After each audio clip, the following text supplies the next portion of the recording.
On the night of her 27th birthday, Julia Sanders lost everything. Her fiancé, her family, and the belief that blood meant loyalty.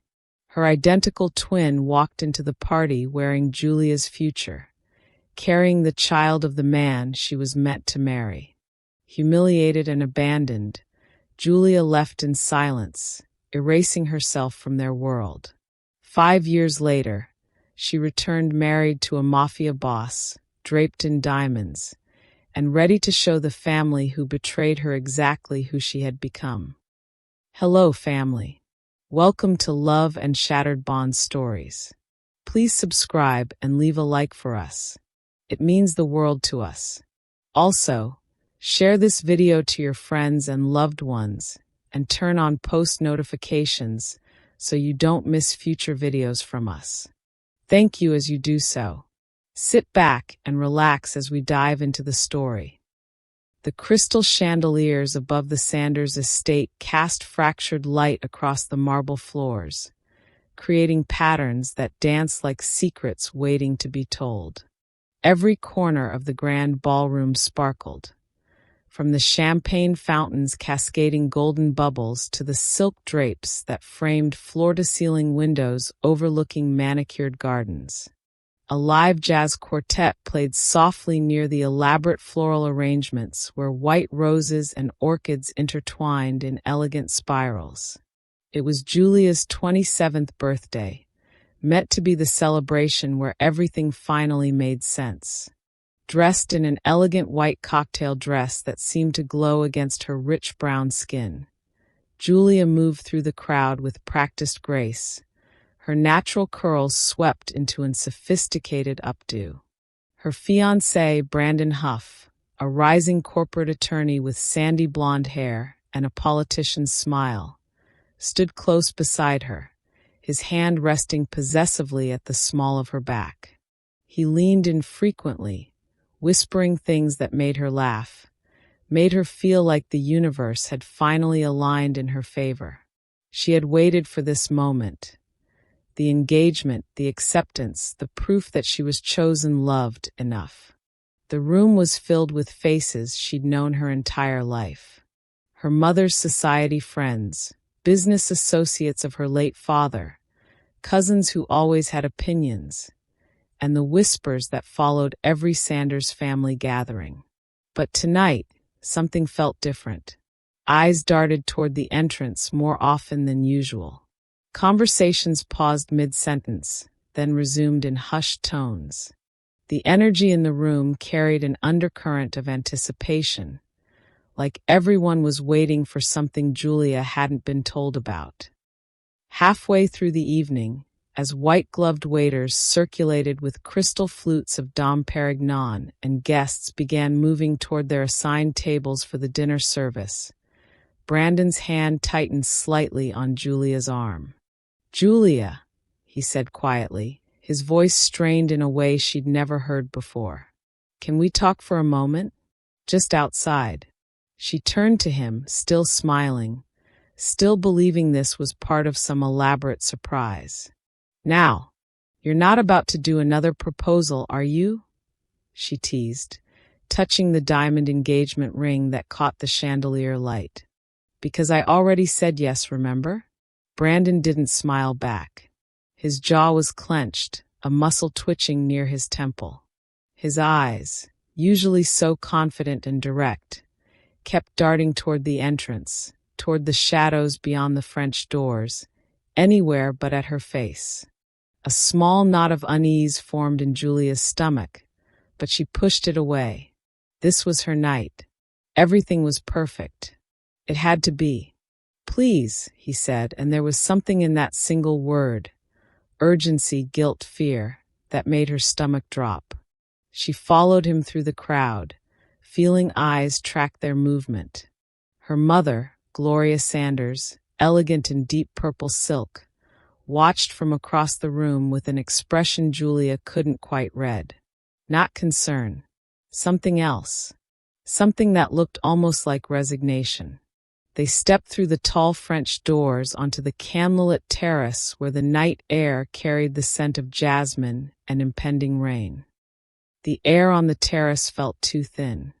Julia watched Brandon pace, his polished shoes clicking against stone, his hands running through his hair in a gesture she'd never seen before, frantic, guilty. "Just say it," she whispered. He stopped, shoulders sagging like a man carrying unbearable weight. "I've been seeing someone else. For 6 months." The words hit her chest like physical blows, but Julia remained perfectly still. 6 months. Half a year of lies layered beneath kisses and wedding planning and whispered promises in the dark. "Who?" Her voice came out steady, detached, like it belonged to someone else. Brandon's silence answered before his mouth did. "No." The word escaped as barely a breath. "Not. Barbara's pregnant." The world tilted. Her identical twin. The woman who shared her DNA, her childhood, her face. The sister who'd always competed for everything, grades, attention, men. But never this. Never this. Julia turned back toward the ballroom, legs moving on instinct. Through the glass doors, she saw her mother's pearls gleaming under chandelier light, saw guests laughing, oblivious. Then the crowd shifted, and there she was. Barbara, walking through the entrance like she owned it, wearing a form-fitting emerald dress that clung to the unmistakable curve of her belly. Her hair, their hair, styled in glossy waves. Their mother's diamond earrings catching light with each confident step. No hesitation. No shame. Just that familiar smile Julia had seen in mirrors her entire life, now weaponized. The room fell into shocked silence as Barbara placed one hand on her stomach and spoke, voice carrying across marble and crystal. "Sorry I'm late, everyone. Brandon and I have an announcement." Julia felt every eye turn toward her. Saw her mother freeze mid-conversation, choosing propriety over protection in real time. Saw cousins cover their mouths. Saw Brandon's colleagues exchange glances heavy with pity. Barbara continued, radiant and merciless. "We're expecting. And yes, we're getting married." Something inside Julia shattered beyond repair. Not her heart, but the illusion that family meant safety. That blood meant loyalty. That love was something you could trust. She walked back inside through the paralyzed crowd. No running. No crying. Just devastating calm. At the head table, she removed her engagement ring with steady fingers, placed it beside her untouched champagne flute, and met Barbara's gaze across the room. Her twin's smile faltered for just a moment, surprised that Julia wasn't breaking, wasn't begging. Julia turned and walked toward the exit, her white dress trailing behind her like a surrender flag. No one followed. Not her mother. Not her friends. Not a single person in that room full of witnesses. Outside, she climbed into her car, hands finally shaking as she gripped the wheel. In the rearview mirror, her own reflection stared back. Barbara's face, her betrayal, the weapon of their identical features. Julia drove into the darkness, leaving behind everything she thought she knew about family, about love, about herself. Julia's car rolled into the French Quarter at 3 a.m., when the city existed in that liminal space between revelry and reckoning. Neon signs flickered against ancient brick, casting purple and gold shadows across narrow streets that smelled of rain, spilled bourbon, and possibility. She found a tiny apartment above a voodoo shop on Royal Street. One room with a window overlooking wrought iron balconies, and a landlady who asked no questions, just held out her hand for the first month's rent in cash. By sunrise, Julia had dismantled her old life with surgical precision. Every number blocked. Social media accounts deleted. Email abandoned. She burned the bridge so thoroughly that even she couldn't find her way back. The Blue Moon Jazz Club on Frenchman Street hired her without asking for references.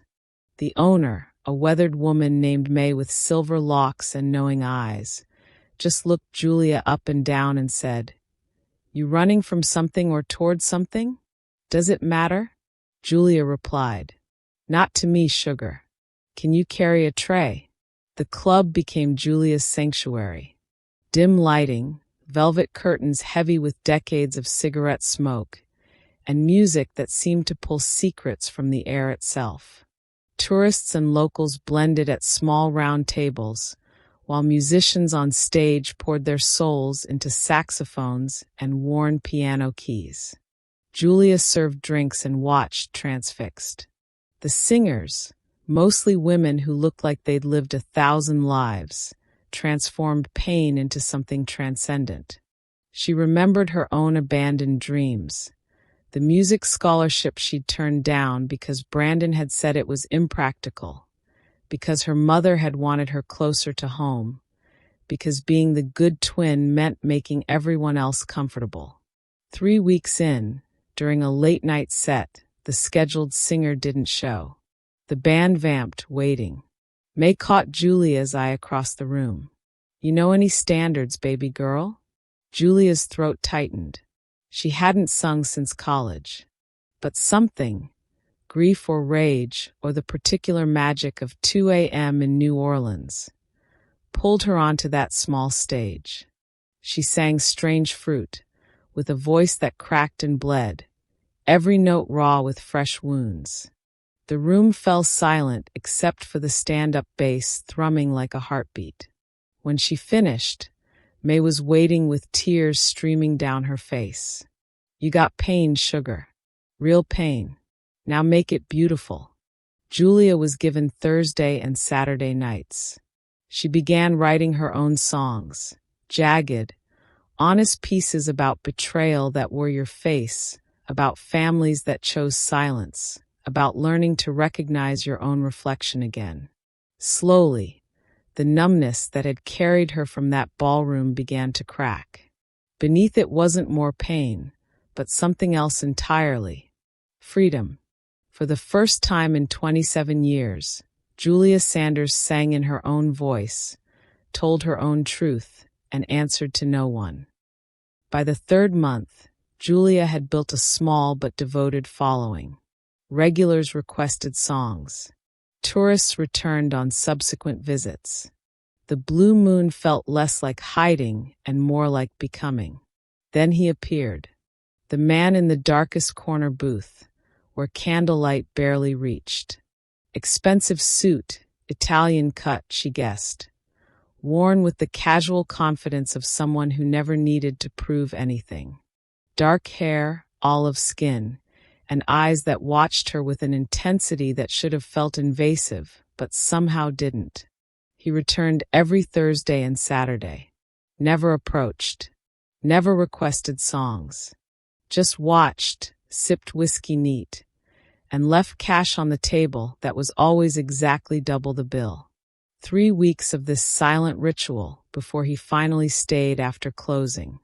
Julia was wiping down tables when his voice cut through the empty club, deep, accented, deliberate.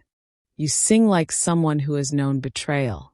He stood near the door, hands in his pockets. "This makes you real." Italian, definitely. The way he shaped his vowels, the slight roll of his R's.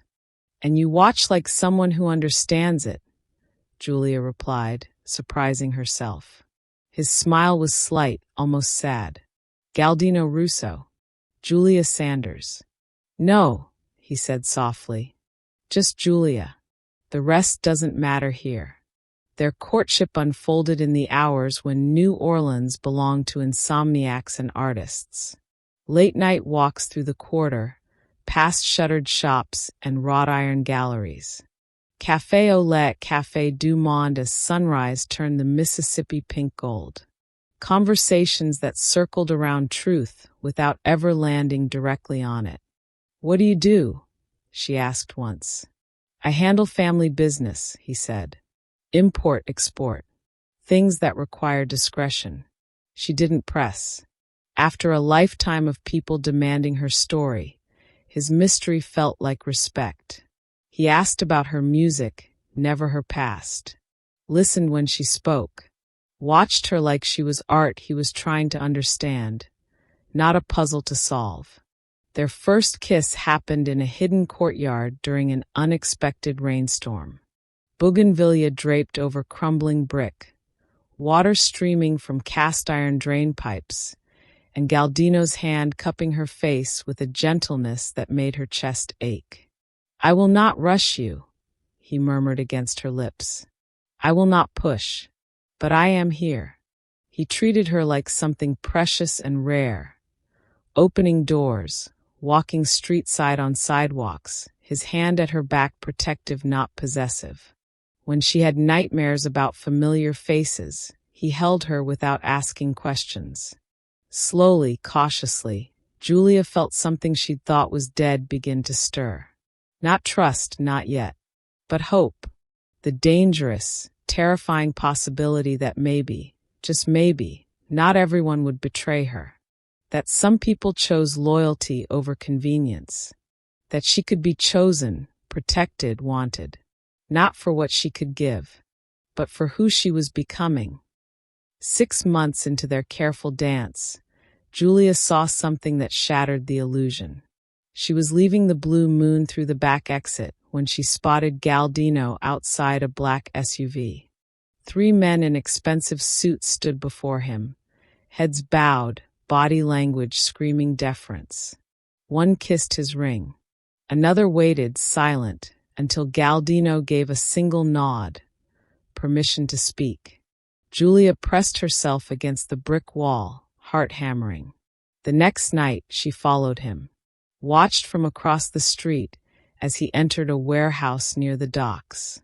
Through grimy windows, she glimpsed a meeting. Men in suits, briefcases exchanging hands, and Galdino at the head of the table like a king holding court. Back in her apartment, she typed his name into her phone with shaking hands. The results loaded slowly, each one worse than the last. Galdino Russo. Russo crime family. Mafia boss. Respected. Feared. Untouchable. When he arrived at her door the following evening with takeout from her favorite Thai place, Julia didn't let him inside. "You lied about who you are." Galdino's expression didn't change, but something flickered in his eyes. Not surprise, but resignation. "May I come in?" She stepped aside. He set the food down, untouched, and turned to face her fully. "I never lied, Julia. I just let you see the man before you saw the myth. You're a criminal. I am the boss of a family that has existed for generations," he corrected quietly. "I handle business most people prefer to pretend doesn't exist. But I never once pretended with you. You let me believe that I was just a man." His voice grew heated, passionate. "Because that's what I needed. Everyone sees the boss, the name, the fear. They want what I can give them, or what I can take away. You wanted me. Just me." Julia's hands trembled. "My family lied to me. My fiancé. My own twin sister. And now you." "I never lied." He stepped closer, intensity rolling off him in waves. "Your sister took your face and used it as a weapon. She made you doubt your own reflection. I will kill anyone who tries to hurt you again. That is not a lie. That is a promise." The words should have terrified her. Instead, they landed like a vow. Julia looked at this man, this dangerous, powerful man, who had treated her with more honesty than her own blood family, who asked for nothing but her company, who protected without smothering, who saw her pain and didn't try to fix it, just held space for it. "Your world is dangerous," she whispered. "Yes. People fear you. Yes. And you're asking me to choose that? To choose you?" Galdino's jaw tightened. "I am asking you to choose truth over comfort. I am asking you to believe that some men keep their promises, even when they are built from violence."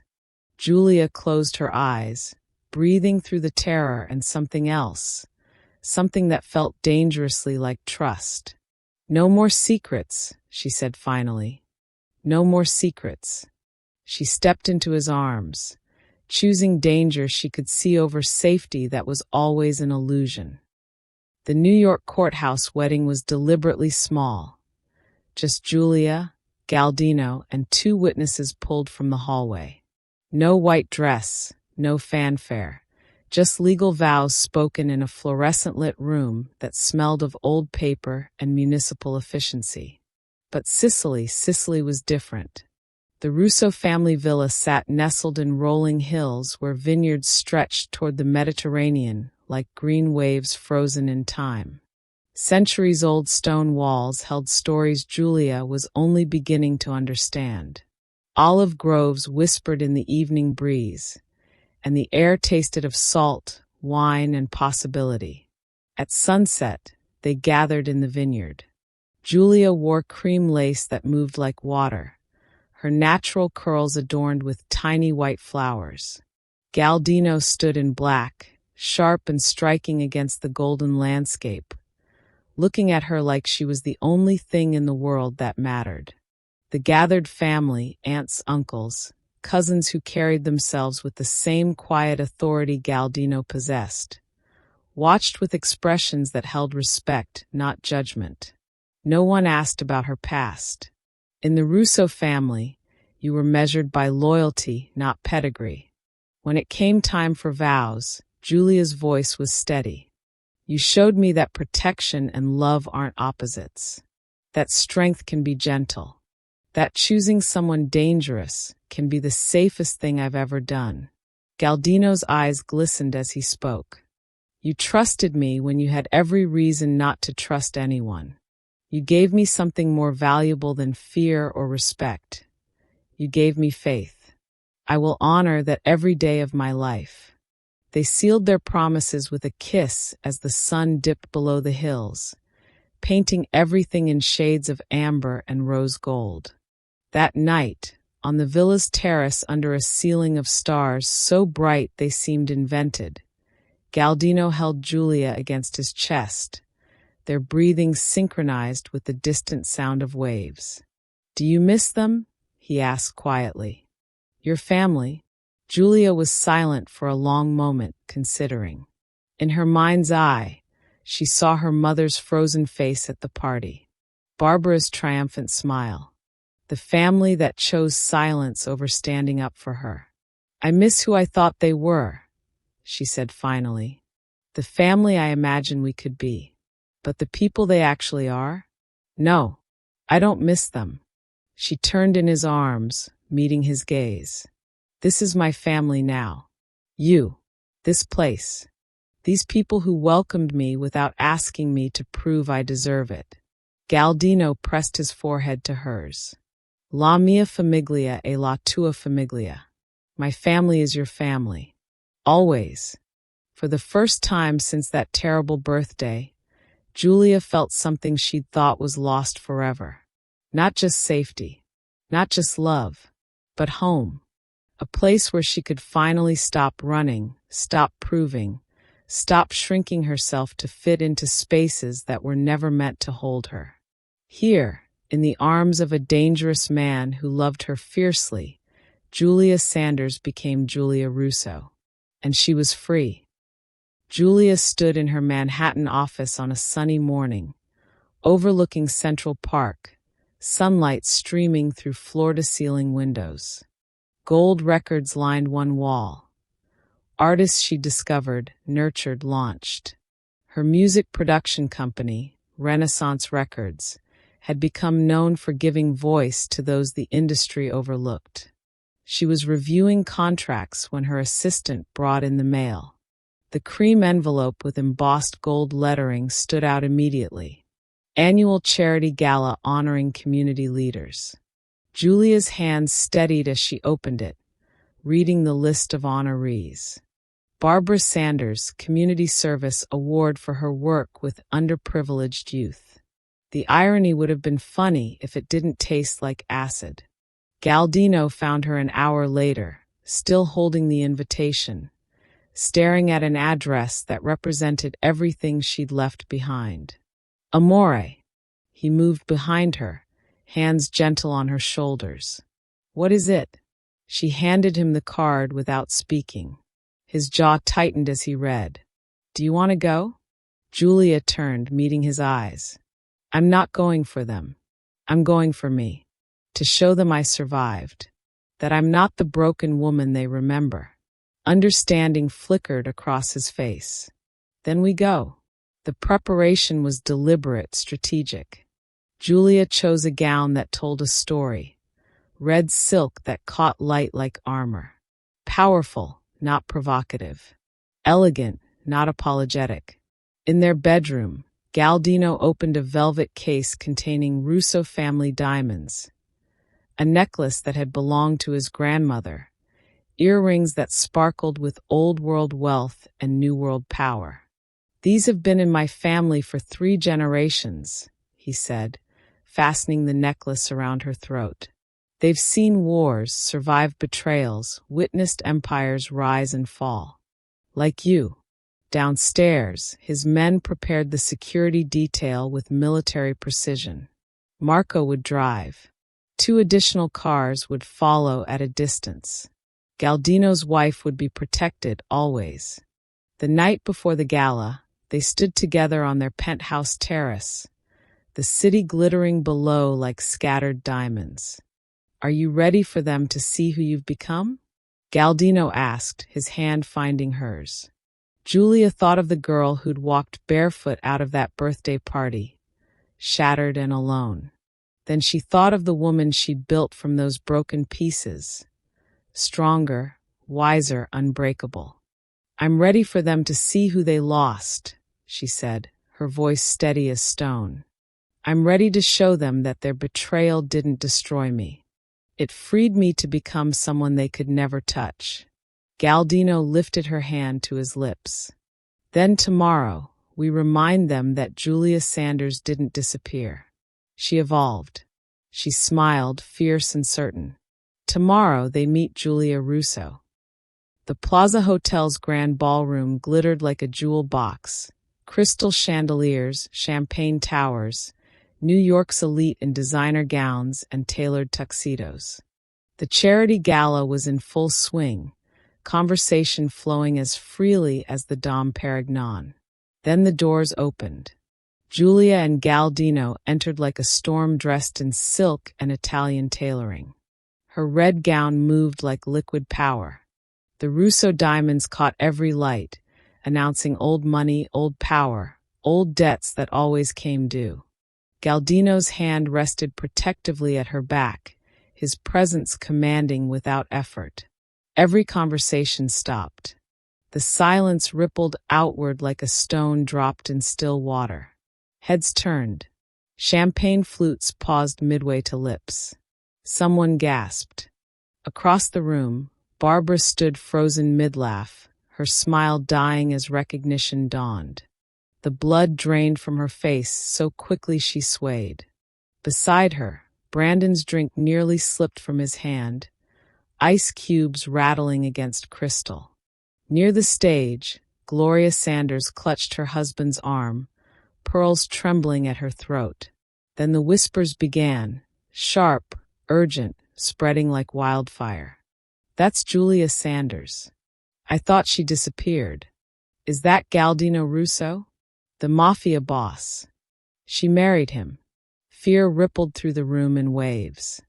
People who recognized the Russo name stepped back instinctively, creating space around the couple like they carried an invisible force field. Businessmen who owed favors. Politicians who knew better than to make enemies. Society wives who understood that some families operated beyond the law's reach. Julia moved through the crowd with devastating grace, acknowledging no one, explaining nothing. Galdino's security detail materialized subtly.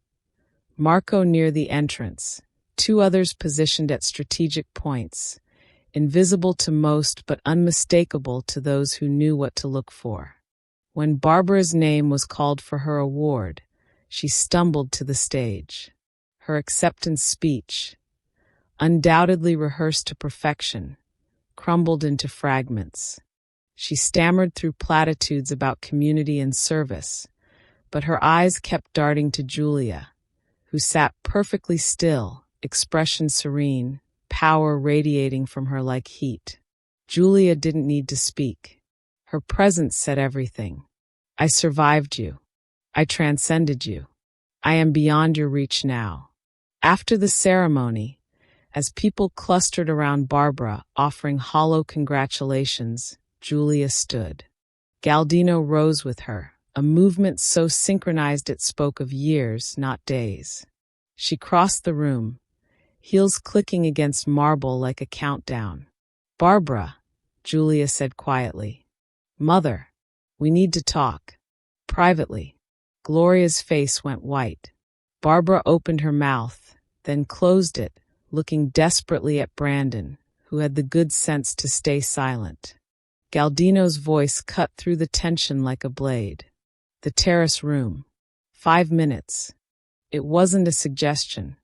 Within moments, hotel staff materialized, clearing the private salon with efficiency that spoke of either excellent training or appropriate fear.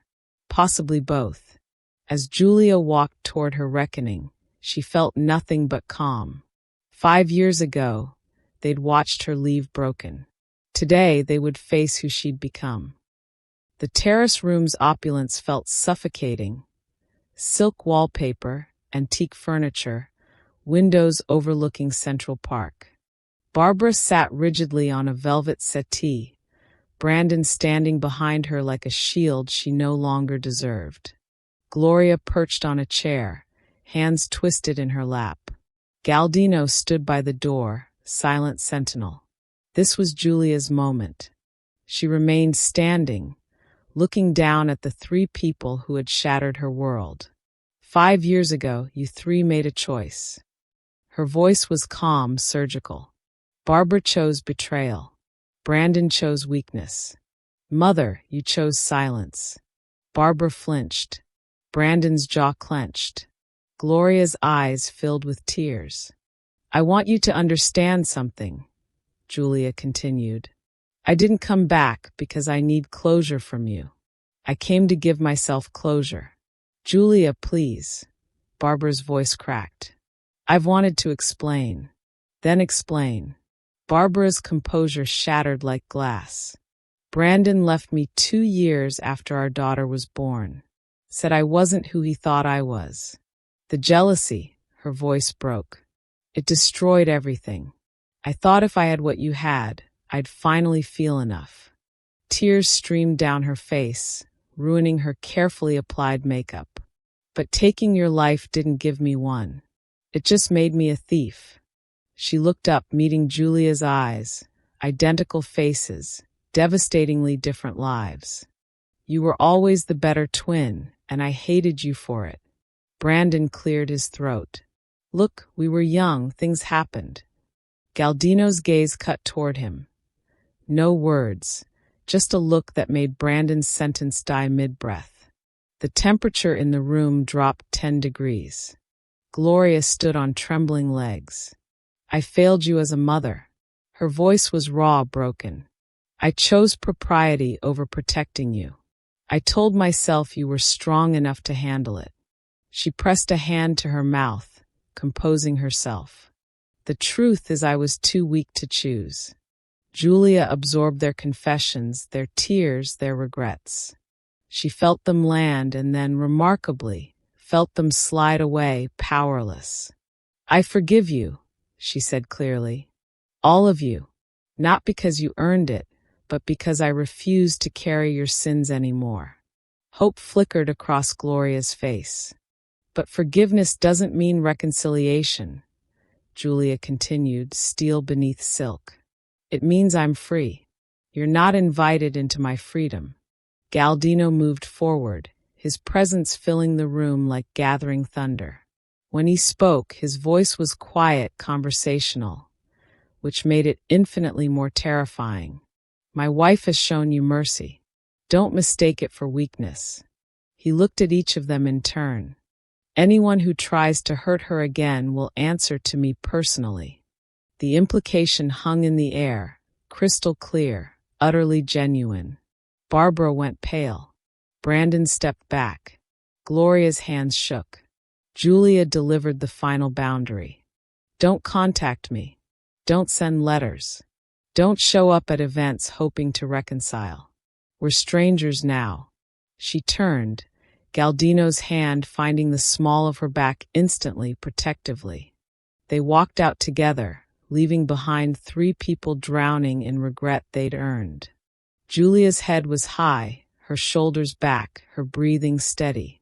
She'd faced her past and chosen her future, and she'd never felt more powerful in her life. 6 months after the gala, Renaissance Records occupied 3 floors of a Soho building, gold records multiplying on walls that had once been bare. Julia had just signed a distribution deal with a major label while maintaining creative control. Unheard of in the industry, but she'd learned negotiation from a master. Her latest project, a scholarship fund for young Black women in music, named after the grandmother who'd first taught her to sing. 25 recipients this year alone, each one getting not just money, but mentorship, studio time, and industry connections that mattered. Life had settled into a rhythm that felt both extraordinary and remarkably normal. The Manhattan penthouse for work weeks, sleek, modern, all glass and steel overlooking the city. The countryside estate for weekends, sprawling grounds, a recording studio Galdino had built as a surprise, gardens where they walked in comfortable silence. Their relationship had deepened in ways Julia hadn't known were possible. Genuine partnership. He consulted her on legitimate business decisions. She'd learned to navigate his world with grace, attending family dinners where Russo cousins debated everything from politics to the best pasta sauce recipe. She knew enough about his other business to be safe, not enough to be complicit. It was a line they'd drawn together carefully. Letters arrived periodically, cream envelopes with familiar handwriting. Barbara's looping script, Gloria's precise penmanship. Julia placed them in a drawer unopened. Some bridges stayed burned. One afternoon in Soho, Julia spotted Barbara across the street. Older, thinner, carrying shopping bags from stores that screamed trying too hard. Their eyes met for a fraction of a second before Barbara looked away, hurrying around the corner. Julia felt nothing. No triumph, no satisfaction, no lingering anger. Just recognition that they existed in different worlds now, permanently diverged. That evening, Julia performed at her own venue, an intimate jazz club in the West Village she'd opened last year. The space was packed, every table full, people standing against exposed brick walls to hear her sing. From the VIP section, Galdino watched with undisguised pride, a slight smile playing at his lips. When their eyes met across the room, he lifted his glass in a small, private toast. As Julia sang, her own composition about transformation, about burning down to rebuild stronger, she thought about the woman who'd walked barefoot out of that birthday party 5 years ago. Shattered, abandoned, lost. That woman had died that night. This woman, Julia Russo, had risen from those ashes wearing a crown no one could take away. She'd built an empire from her pain, a family from chosen loyalty, a life that answered to no one's expectations but her own. She'd survived betrayal by her own reflection and emerged not bitter, but free. The girl who left had been broken. The woman who returned was unbreakable, and she'd never been more at peace. Thank you for watching all the way to the end. If you enjoyed this story, you're definitely going to love the next one.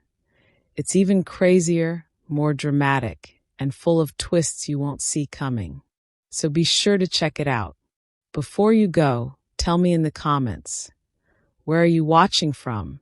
And what's the weather like over there? I love seeing our global community come together. Goodbye for now, and I'll see you in the next video.